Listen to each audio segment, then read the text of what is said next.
BMC में BJP plus और विपक्ष की टक्कर इस वक्त देखने को मिल रही है। और अगर आप नंबर्स देखेंगे तो ये टक्कर साफ तौर पर नजर आ रही है। सचिन सावंत जिन बातों का जिक्र कर रहे थे, कांग्रेस पार्टी के राष्ट्रीय सचिव, अगर अक्कू जी उनकी बातों पर गौर किया जाए, मतलब कांग्रेस पार्टी ने क्या सोचकर अलग चुनाव लड़ने का निर्णय लिया, इसे आप कैसे एनालाइज करेंगे? 1997 के बाद कांग्रेस पार्टी का मेयर नहीं रहा है, मतलब पिछली सदी में मेयर था कांग्रेस पार्टी का बीएमसी में, और इस बार के बीएमसी चुनावों में अलग चुनाव लड़ने का फैसला। वो कह रहे हैं कि एमएनएस एक बहुत बड़ी वजह थी। आप कैसे देखेंगे? आपने सदी की बात कर ली तो सदी में तो लोगों को समझने में थोड़ी दिक्कत होगी। 30 साल से ज़्यादा ऐसी स्थिति होने जा रही है। कांग्रेस के साथ अभी नीति निर्धारकों की इतनी हारों के बाद मुझे बहुत ख़राब लग रहा है। देश की सबसे बड़ी पार्टी है और मेरा ये मानना रहा है कि देश की सबसे बड़ी पार्टी को बहुत मजबूत होना चाहिए, लेकिन उसके बाद भी कांग्रेस ऐसे कदम उठाती है और एकदम से उठाती है जिसका कोई हिसाब किताब नहीं होता है। बिहार में जो कुछ हुआ उसके बाद हुआ कि नहीं साहब हमारा कोई रिश्ता नहीं हो रह गया। अब मुंबई में आखिरी वक्त पे कह दिया कि नहीं साहब हम अलग चुनाव लड़ेंगे। ना कार्यकर्ता उसके लिए तैयार है, ना उनकी ज़मीन तैयार है, ना लोग तैयार हैं उसके लिए। कोई आंदोलन, बाकी स्थितियां जो पक्ष में पार्टी की होती हैं वो नहीं तैयार हैं। और आपने अपने आप को सोचा नहीं अगू जी, लेकिन कांग्रेस तो एक नेशनल पार्टी है, उसका ये अरे भाई नेशनल पार्टी को भी कार्यकर्ता अगर हम राज ठाकरे की पार्टी के साथ खड़े नजर आते तो एक बड़ी पिक्चर जो है वो कांग्रेस पार्टी की गलत जाती, खास करके गैर मराठी वोट बैंक में। बहुत सही बात आप कह रहे हैं कि अगर वो इनके उद्धव ठाकरे के साथ रहते तो अच्छा फल उनको मिलने की ज्यादा संभावना थी।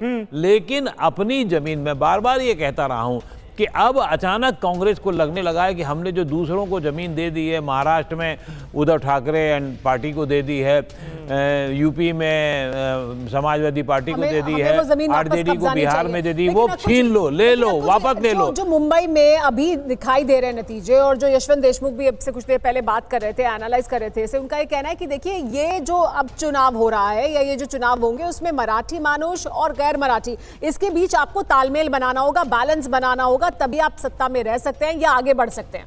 तो उस लिहाज से तो फिर कांग्रेस की स्ट्रैटेजी ठीक है। हो सकता है आने वाले समय में उनकी पार्टी खड़ी हो जाए, मैदान में आ जाए, एमएनएस के साथ जाने से तो नुकसान ही होता। हो सकता है ना, जो राजनीति होती है बड़ी अजीबोगरीब होती है और यही हो सकता है। में बहुत कुछ आप देखते रहते हैं।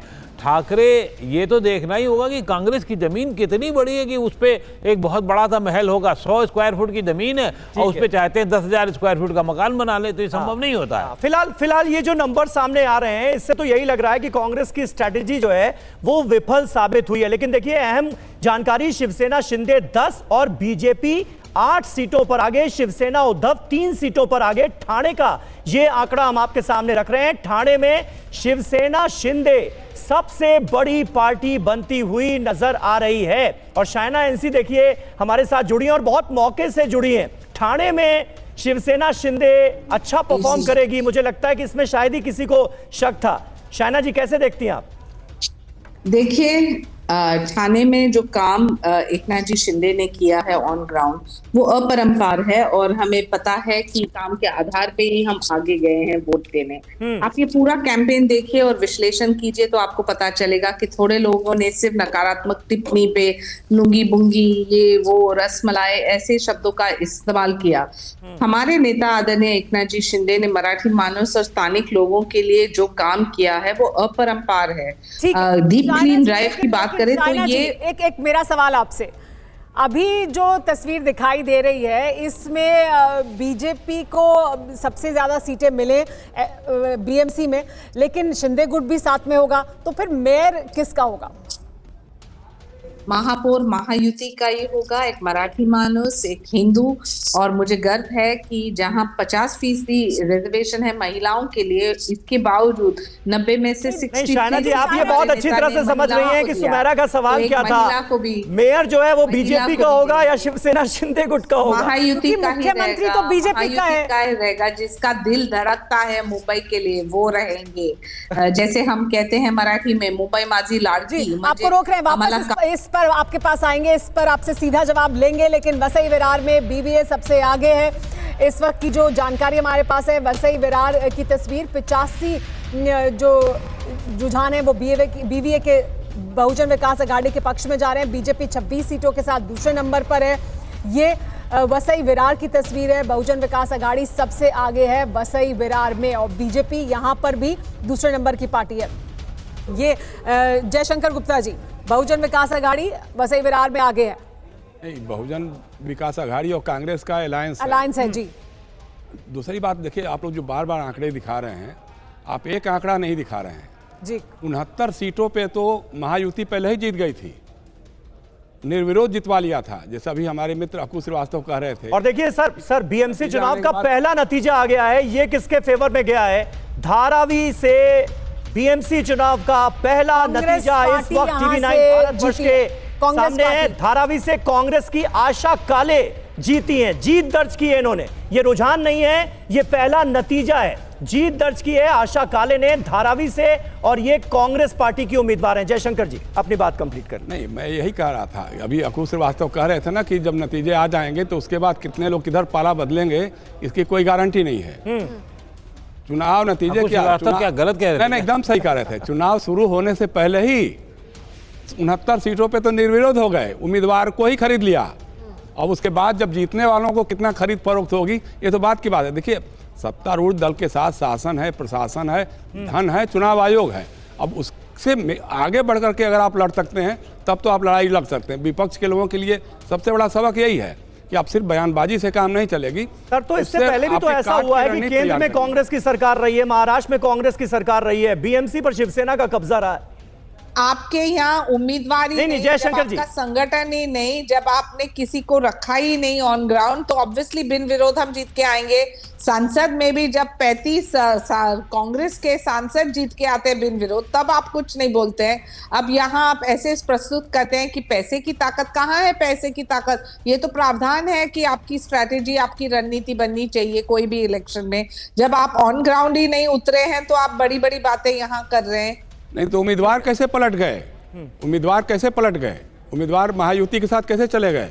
जो कांग्रेस के उम्मीदवार रहे या जो शिवसेना के रहे या अन्य विपक्षी दलों के रहे। आपका पुअर पोल मैनेजमेंट है सर, आपकी जो सोच विचार है। ये जयशंकर जी वरिष्ठ पत्रकार हैं, वो आपसे सवाल पूछ रहे हैं। शायना जी, मुझे लग रहा है थोड़ा कंफ्यूजन हो। 69 उम्मीदवार कैसे आपके खाते में चले गए? निर्विरोध कैसे हो गया चुनाव? क्यों नहीं?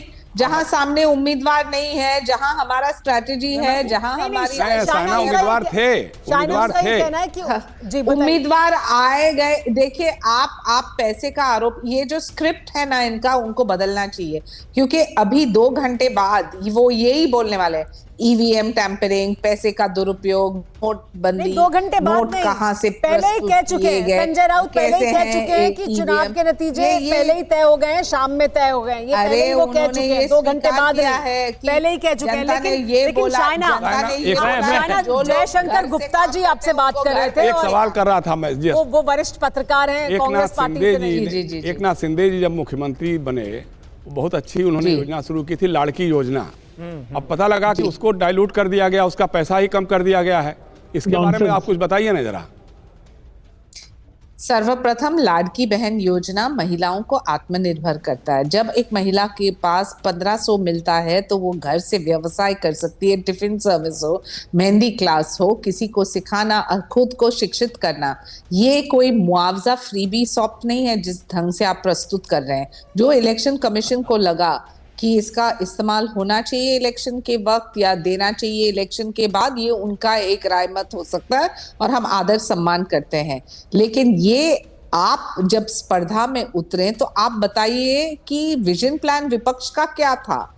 विजन प्लान कोई था ही नहीं, सिर्फ रिपार्टी, थिएट्रिक्स, फोटो ऑप्टिक्स, किसी को लुंगी, किसी को पुंगी, किसी को रसमलाई, ऐसे किसी को कमाटीपुरा में धंधा कर रहे हैं। यूबीटी से उनके प्रवक्ता इंतखाब फारूकी, प्लान ही नहीं था कोई, सिर्फ हम मराठी मानुष हैं, हम साथ आ गए हैं और हमें वोट करना चाहिए। क्या सिर्फ यही प्लान था?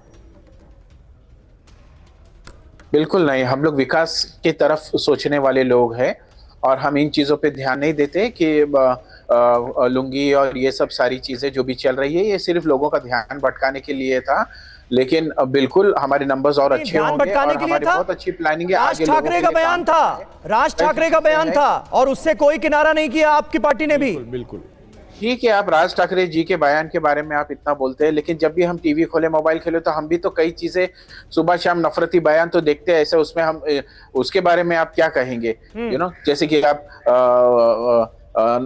इलेक्शन के बाद देखेंगे हिजाब के नाम पर, नकाब के नाम पर, ऐसे कई मुद्दे हैं, कई चीजें जिस पे हम अगर बात करने चाहे तो कितने नफरती बयान आते हैं। करनी चाहिए ना इस बात समय में आपको। इलेक्शन टाइम पर एक रसमलाई को भाई लेकर आप सारी नफरती जगह पर बयानों के रसमलाई साथ और हैं या खिलाफ हैं, ये तो बताना चाहिए था फिर आपको, अगर आप इतने अच्छे विचार रखते हैं तो। ये बात तो करनी क्या चाहिए कहा ना आपने? कि कोई अगर कुछ कह रहा है, वो चुनाव का मुद्दा बन रहा है, तो उस पर आपका क्या पक्ष है, ये तो कहना चाहिए। देखिए, ये सिर्फ और सिर्फ लोगों का मन भटकाने के लिए था और कुछ नहीं। अन्नामलाई इस समय में इलेक्शन के टाइम पर उनको यही चाहिए था और वो सिर्फ पब्लिसिटी स्टंट था और कुछ नहीं। मतलब राज उनको ठाकरे सिर्फ का चाहिए था कि बयान मैं इस तरीके पब्लिसिटी से स्टंट था, राज ठाकरे ने पब्लिसिटी के लिए ये बयान दिया, ध्यान भटकाने की कोशिश की वोटर्स की, ये आप कह रहे हैं? वो अन्नामलाई नहीं, देखिए, कोई भी अगर मुंबई को कहेगा कि मुंबई महाराष्ट्र का हिस्सा नहीं है, तो बिल्कुल बेशक मुंबई और महाराष्ट्र के जो प्रमुख नेता है उनको तो गुस्सा आएगा ही कि वो किस